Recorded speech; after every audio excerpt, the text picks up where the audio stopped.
défaut. Pour moi, ça fait tellement de défaut. Y'en a pas de tourner. Tout le monde, tu ne peux pas l'oublier. Il te faut de si tu veux t'envoler, décroche ton téléphone. Laisse pas tout ton effort s'envoler. Le malheur, tout le malheur, tout le malheur. À toi, un peu de bruit, s'il vous plaît.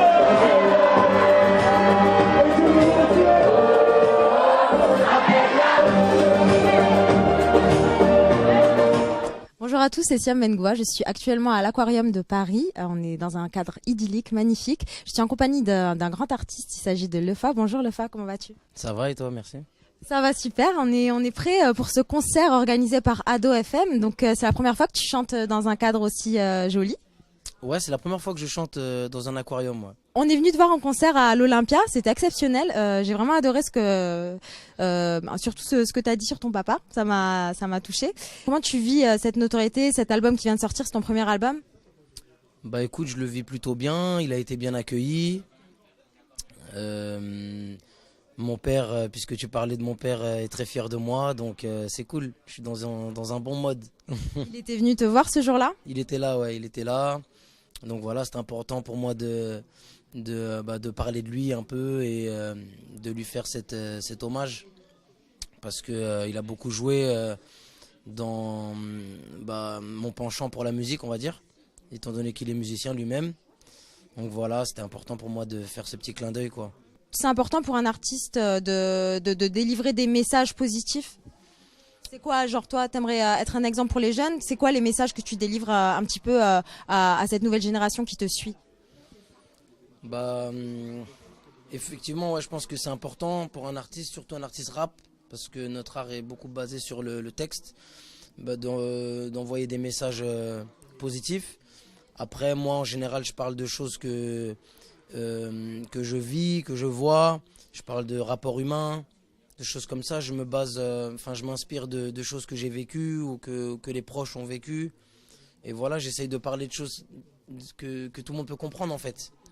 Aborder des thèmes qui vont toucher les gens parce qu'ils vont se reconnaître tout simplement dans ces thèmes. Que tu prépares prochainement des featuring. Est-ce que tu peux nous en parler davantage? Je t'avoue que il y a quelques artistes avec qui j'aimerais travailler. Mais bon, comme rien n'est encore engagé, rien n'est encore sûr, je préfère pas m'avancer. Oui, tu t'avances pas, mais bon, tu peux nous dire peut-être une petite exclue. Quel est le prochain son que tu vas mettre en avant? Le prochain son que je vais envoyer, c'est Reste branché. Oui, ça parle de quoi? C'est un titre rap, c'est un genre de banger, tu sais, c'est vraiment rap club entre guillemets. Donc c'est un son que j'ai fait avec des membres de la section d'assaut. Oui. Donc voilà, on est en train de bosser sur le clip. Voilà, ça va être le prochain extrait de mon album. J'ai fait un featuring avec l'artiste qui est là ce soir pour son album. Voilà, un son qui s'appelle J'arrive pas, c'est un très beau titre. Ce titre avec l'artiste, est-ce que l'artiste c'est un rappeur qui t'inspire? Tu aimes sa musique? J'aime beaucoup ce qu'il fait, effectivement, c'est un ami. Et moi, ce qui m'impressionne chez lui, c'est que c'est aussi un compositeur. Donc il compose ses instrus et il chante.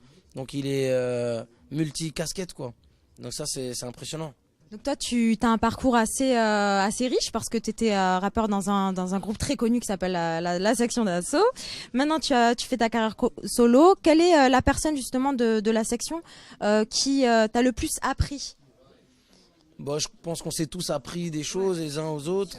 Le fait d'être en groupe, ça a été une force pour nous. Et voilà, on a su, je pense qu'on a tous déteint les uns sur les autres en fait. Donc... Toujours très soudés, vous êtes toujours une famille? Bien sûr, toujours une bande de potes, quoi. Et est-ce que peut-être plus tard, il y aura peut-être une reformation, peut-être des tournées en commun, des concerts en commun? Ouais, c'est possible. Reformation, non, parce qu'il n'y a pas eu de déformation. Juste, on avait envie de... Chaque membre du groupe avait envie de s'essayer un peu en solo. Donc voilà, c'est ce qu'on a fait. Maître Gims, Black M, Maska, moi-même. Barakadama prépare son album, JR et Doumams aussi. Voilà, mais une fois qu'on aura tous, qu'on aura tous fait un peu notre chemin en solo, on va se retrouver pour un album en commun, ouais. Un album section, quoi. Super. Mais écoute, j'espère que ton titre ce sera le prochain tube de l'été. Ça s'appelle comment déjà le prochain? Reste branché. Reste branché, donc restez branchés sur public.fr pour l'interview de Lefa et allez tous télécharger l'album. Monsieur Fall, toujours dispo, voilà, dans les bacs, sur iTunes, Spotify, Deezer et compagnie. Voilà. Voilà. Mais écoute, merci Lefa pour cette interview. Je te souhaite une très belle route. Salut à tous, c'est Lefa, grosse dédicace à tous les internautes de public.fr.